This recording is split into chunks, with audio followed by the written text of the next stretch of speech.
আসসালামু আলাইকুম। ভাইজান, আপনি অনুমতি দিলে আপনার সঙ্গে একটু কথা বলতাম।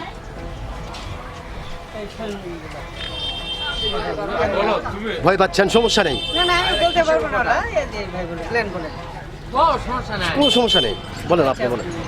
আচ্ছা, অসংখ্য ধন্যবাদ আপনাকে কথা বলার সুযোগ করে দেওয়ার জন্য।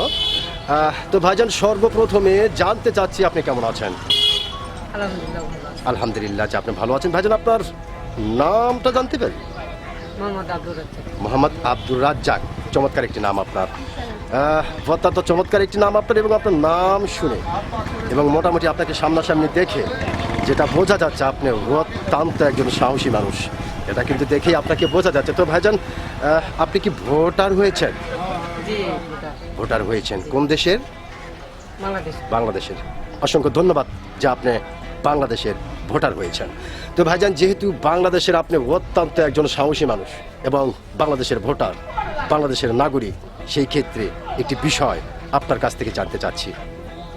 বিষয়টি হলো, এইবার বাংলাদেশের সরকার কে হতে পারে? বাংলাদেশের সরকার এবারে কে হতে পারে? কে হতে পারে? হ্যাঁ,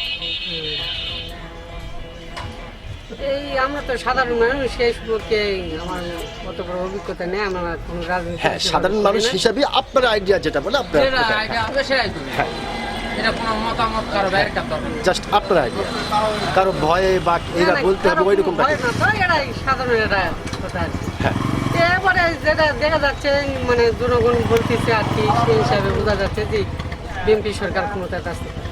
বিএনপি সরকার আসতে পারে। অসংখ্য ধন্যবাদ। তার মানে আপনি যেটা বোঝাতে চাচ্ছেন যে মানুষ যেটা বলতেছে বা মুখে মুখে যেটা আপনি শুনতেছেন, সেই ক্ষেত্রে আপনার আইডিয়াতে আপনি ভাবতেছেন যে এবার বিএনপি সরকার আসতে পারে। ভাইজান, আপনি অত্যন্ত যে একজন সাহসী মানুষ, আপনি কিন্তু আপনার সাহসিকতার পরিচয় দিয়েছেন। অসংখ্য ধন্যবাদ আপনাকে।